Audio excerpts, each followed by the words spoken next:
Double ढोलकी सरकारने पुन्हा आरक्षणाच्या मुद्द्यावर मराठा आणि ओबीसीच्या हातात घंटा देण्याचं काम सुरू केलं आहे असं मला दिसतंय.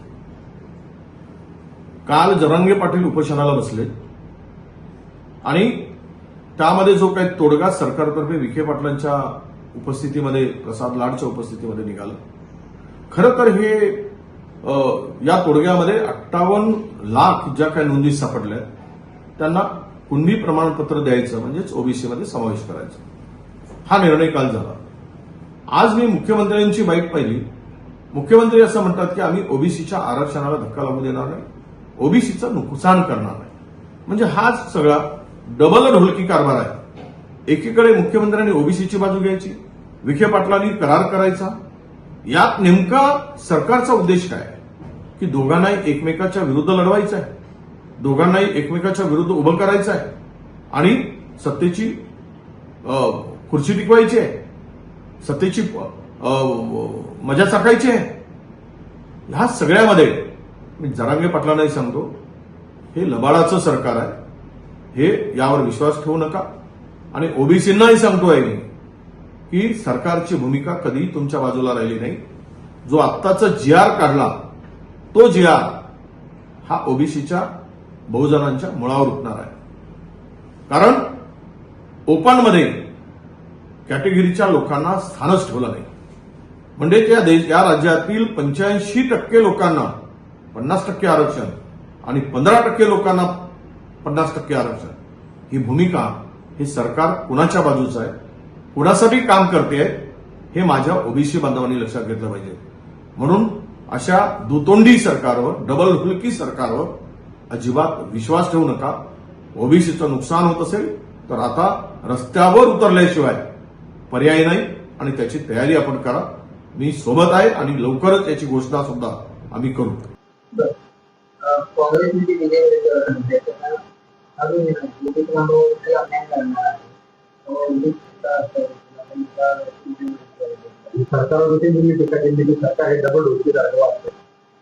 आणखी ते लई तरी ढोलकी होय काय तुमच्या सत्ता होते तेव्हा कुठे गेलता, तेव्हा लय ओबीसीचं कल्याण केलं होय. तो सरकार होतं तेव्हा काय तर पाळणा बांधून दिला तेव्हा झोका ओबीसीला. काही बोलायचं उगा आपण, जे आलं की याच्यावर बोलायचं. हे बी धडाचे नाहीत, हे काय ओबीसीला यांनी काय पाळणा बांधला नाही, मराठ्याला बी काय झोका बांधून दिला नाही. आलेले बी आपल्या जनतेला कळा ना काही, ओबीसीला आणि मराठ्याला उगाच झुंजतो आपण दोघांनी मिळून, ओबीसी आणि मराठा यांनी सगळ्यांनी मिळून सरकार विरुद्ध झुंजलं पाहिजे. आणि ते आपल्या आपल्यात वाद लावून देतात, आपण सुरू आणि कसं चांगलं होऊन ओबीसीचं बीर मराठ्याचं. मी तर मराठ्याचं कल्याण करणारच, मी तर पुढून येणारच.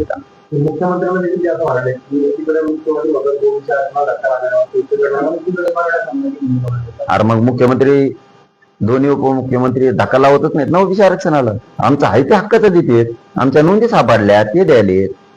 आम्ही तर कुठं म्हणतो त्यांना धक्का लावा, त्यांना धक्का लावू नका आणि ढकलू नका.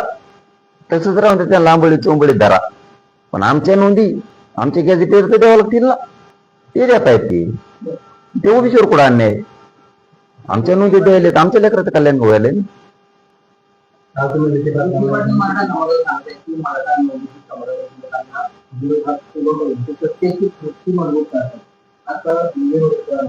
आणि तुम्ही काय केलं, तुम्ही लय फुटाने वाटे होय. तुम्ही ओबीसीचं वाटोळ केलं आणि मराठ्याचंही केलंयच ना. आणि महाविकास आघाडीनी समजा यांच्या कोणतं होतं तेव्हा महाविकास आघाडी नव्हती वाटतं, काँग्रेसचं सरकार होतं, त्यांनी वाटोळच केलं ना.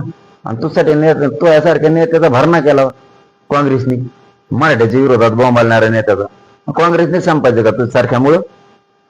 आणि हे काँग्रेस सरकारनं मराठ्याचं ओबीसीचं वाटोळ केलं आणि ते सरकार नाही केलं मराठ्याचं बी ओबीसीचं.